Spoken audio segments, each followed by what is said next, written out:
Yo, what's good everyone? Today I'm going to be breaking down some of my favorite tournament or GPP plays for this Week 2 NFL DraftKings main slate. Let's dive right into it. Now, for those of you who are new to this video, what I'm going to do is give you a high-level overview of a couple of my favorite game stacks to target this week, as well as some of my favorite individual plays and stacks, again, when it comes to tournaments and GPPs. But don't forget, I do have my Discord channel as well. You can see I mentioned that above, completely free to join. I will be live for at least 2 hours on Sunday morning, talking about this slate, as well as answering any questions that you guys have. So if you want to join that, there's a link to do so in the description below, and I'll also link that in a comment below as well. With that being said, let's take a look here at a couple of the game stacks that I like for this week, and starting with this game between the Buccaneers and Lions, and I do believe we can stack up either side of this game. A lot of shootout potential playing indoors. If you wanted to stack up Baker with Chris Godwin and Mike Evans and run it back with someone like Jahmyr Gibbs, I absolutely think that's in play. My favorite route to go here is stacking up Jared Goff with Amon-Ra St. Brown and Jamison Williams.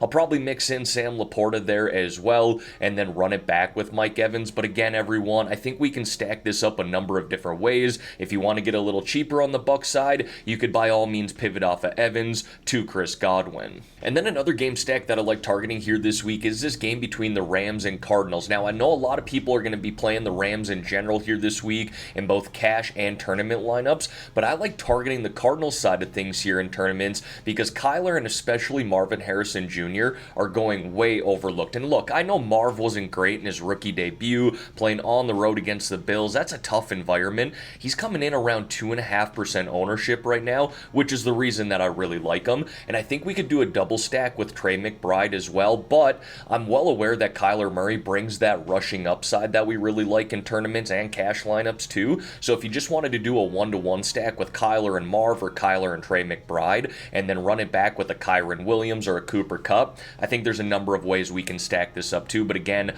I like the card side. Now folks, before we dive into some of my favorite individual plays and stacks here, if you could like this video and subscribe to the channel, I would greatly appreciate that. We have close to 200 new subs just this NFL season. Shout out to all of you joining here, and we're close to 4,000 in total here on the Slydog DFS and Bets channel. Make sure you sub here today to be a part of Slydog Sports. With that being said, let's dive into some of these individual plays and stacks here, and you might be looking at that first name under the quarterbacks and going, really, dude? Daniel Jones here in week 2. Look, here's my argument. This is probably the best matchup he's going to get all year long. $5,300. If I'm shooting for 4-5x in my tournament lineups, that's 20, 25 DraftKings points out of him. You're hoping he rushes for 50 plus yards, probably scores a rushing touchdown, and maybe throws 1 or 2 as well, preferably to Malik Neighbors. So if this is the week to get on Daniel Jones, in my opinion, it's got to be against the Commanders. But I do like Brock Purdy there as well, playing against Minnesota indoors as an honorable mention. Now moving on to the running backs here, I really like this position this week when it comes to tournaments and GPPs. Derrick Henry, in my opinion, is in a smash spot.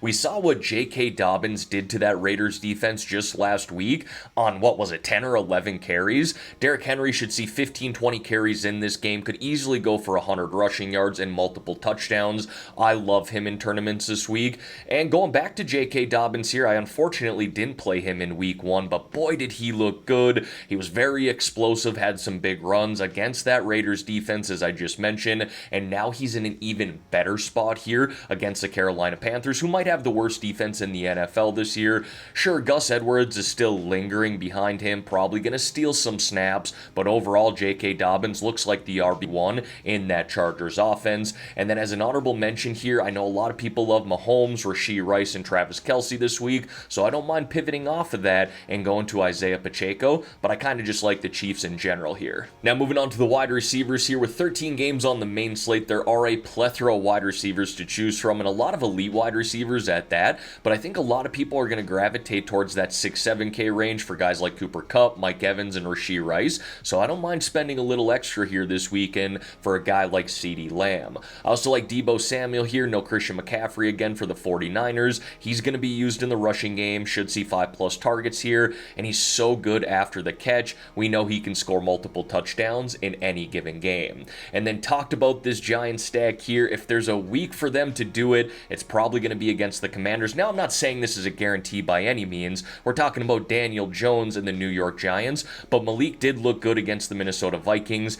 Just got to get the ball in his hands, and both those guys are relatively cheap when it comes to tournaments. Now, moving on to the tight ends here, I have no problem spending up for guys like Travis Kelce, Sam Laporta, or Trey McBride this week. I also talked about some cheaper tight ends in my cash plays video yesterday. If you haven't watched that yet, make sure you go do so. But overall, I would prefer to spend up at the tight end position in my tournament lineups this week. I like George Kittle as an honorable mention, especially stacking him up with Brock Purdy. And then if I'm looking to go a little cheaper here in tournaments, I think Freiermuth is okay as well for the Pittsburgh Steelers. And then wrapping it up there with some defenses, we got the Chargers going up against the worst team in football in the Carolina Panthers, playing against quarterback Bryce Young. We got the Colts playing against Malik Willis of the Green Bay Packers, who is not a starting quarterback in the NFL in my opinion. And then we got the Broncos, who are a little cheaper here at home, going up against Justin Fields. Alright everyone, that is going to wrap up this video here for today. As always, thank y'all for taking the time out of your day to watch the content here on this channel.